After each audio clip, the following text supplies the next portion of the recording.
দেশে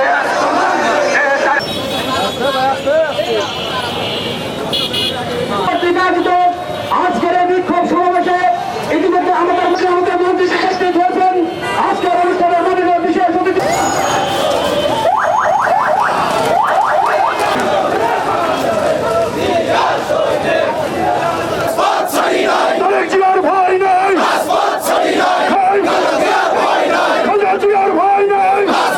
উপস্থিত আছেন সদর উপজেলা জাতীয়তাবাদী দলের বিপ্লবী সভাপতি। কেন্দ্র ঘোষিত কর্মসূচির অংশ হিসেবে